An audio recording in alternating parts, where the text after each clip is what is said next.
جهه المعتمديه المزونه اتعب معتمديات في ولايه سيدي بوزيد من ناحيه كل شيء. لا لاقين حظنا في التنميه، لا في شغل، لا في حتى شيء، حتى شيء. من الاطراف للاطراف، من اطراف معتمديه سيدي معناها مزونه، من الاطراف للاطراف كيف الناس كلها سوا.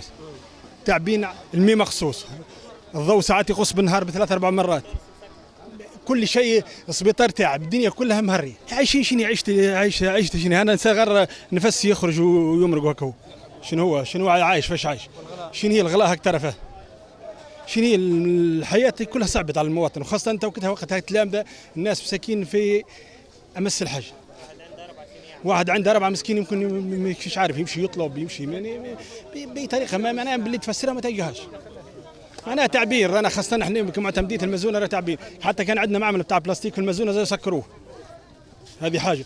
جي المعمل السيمان زاد ها هو رموه حجره الاساس وكذا، وباش يجينا معمل السيمان على الاقل تحرك التنميه وتحرك الشغل شوي. انا زدت بركه ما حبوش عدوه، الله اعلم به، ولا مشي لجهه اخرى ولا يعلم عليهم ونمشي. معناها بالنسبه لمعتمديه المزونه تعب، ما قدموا حتى شيء. المسؤولين يجون نهار الانتخابات تولي ما كيفك حد، مشيت الانتخابات ما عاد يقربك حد وما عاد يراك حد، يوصل هو غادي يرق الامور الله يعلم كيفاش، ولا علاقه بالمزونه لا بغيره.